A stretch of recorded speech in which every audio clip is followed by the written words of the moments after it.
Welcome to a short drum mixing tutorial involving the SPL Transient Designer Analog Code plugin and the SPL Vitalizer MK2 plugin. The drums you hear in the background were part of this recording, and they were recorded a couple of years ago in Holland, and now the project has been revived, and I'm currently mixing it, doing some overdubs. And I think I should give you some insight in what the setup was. So the drum setup was very easy.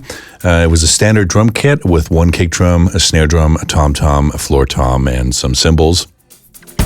And the microphone setup was also very simple. The kick drum had a Shure Beta 52 inside, close to the batter. One Shure Beta 57 microphone was used on the snare drum on the top, and two Shure KSM 32s as overheads. The band was recording in the same room. Everybody was in the same room, which was a great atmosphere. And you can hear in the background, as we isolate individual tracks, that you can still hear some scratch vocals, some guitars on the side, and some bass guitar. The only thing that was overdubbed later was the shaker. Now, of course, already because of the setup, this recording was meant to sound very organic and very open and very acoustic. So I don't want to change that at all. I just want the drums to sound a little tighter and have some more punch, so they cut through the mix a little better. And for that, I'm going to use two of my favorite plugins, the Vitalizer MK2 plugin and the Transient Designer. That can be used for many, many things, especially the Vitalizer. So let's get mixing. First thing I got to do is stop the playback and then highlight a section of the song that features all drums, including snare drum. I'm going to do that here, put it into loop play, continuous play, and start again. Here you can see all the drum tracks involved, the kick drum, the snare drum, the overheads, which is a stereo track, and the shaker, which is muted at the moment. So I'm going to solo the kick drum now. And immediately I hear there's a lot of bleed from the other tracks, and it sounds like a flappy head or something. So I'm going to open the Transient Designer to deal with that. I'm going to bring up the attack just a hair, just a little bit, maybe a little down, and then significantly reduce the sustain, and that also cuts out some of the bleed. Let me mute that. That's the original. And with the Transient Designer. Now, of course, you can see up here, it's clipping a bit, so I'm bringing down the output gain, just so that the track is not clipping, because that would sound bad. See, now it's without, and with it. It sounds a lot tighter, a lot more defined.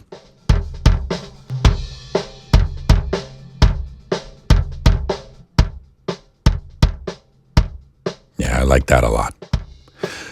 So to further enhance the sound, let me keep this and then open the Vitalizer and put it next to it. And with the Vitalizer, I want to put the bass to soft all the way. Then bring the mid-high tune to about 9. And then give it quite a fair amount of processing, which adds a lot of low frequencies. Of course, then I have to compensate and bring down the output gain. Now, this might not sound like much, but wait until I mute the two plugins. That's the original.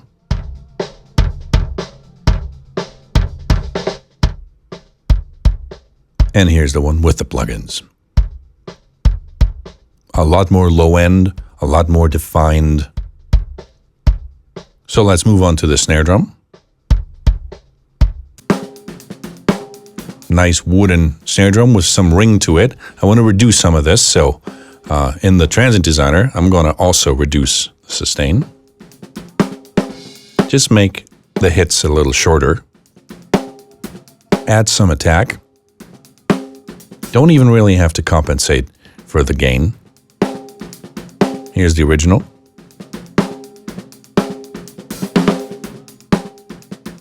And here's the one with the Transient Designer. Nice.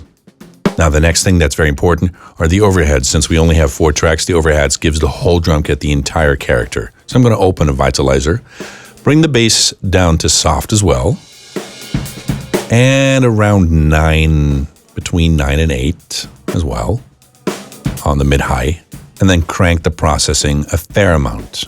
that brings out quite a bit of low frequencies and give the overhead signal kind of a round and very nice sound. I'm going to also add some high frequencies to give that sparkle of the hi-hat, to help it drive a bit and widen the stereo a bit. Now this channel is clipping as well, just a bit, so I'm going to bring down the output gain as well. That's a lot better. That's without it.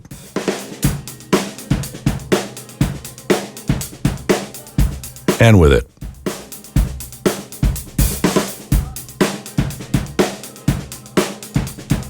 Notice how the room just becomes a little tighter and a little more defined.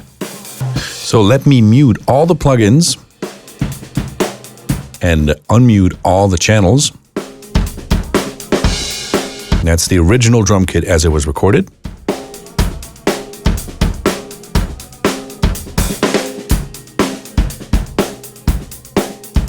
And that's it with all the plugins on top. I think it sounds a lot more defined, it punches more, it cuts more through, and it sounds less confusing in the overall thing.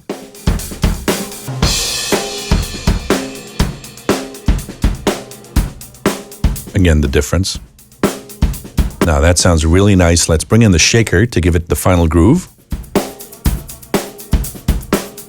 Oh, that's great.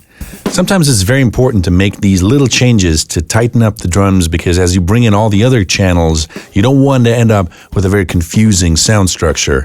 And sometimes these steps help to make the record sound clearer. Now, of course, you can go ahead and experiment by yourself. These plugins are available in all common formats: RTAS, AU, VST, AAX, whatever you name them. And of course, they're available for Windows as well as Mac. So you can test them with no restrictions for 14 days if you go to plugin-alliance.com on that website and just download them and check them out for yourself. They're also available in the UAD2 platform and can be tested and downloaded at uaudio.com. I hope you had a lot of fun listening to this.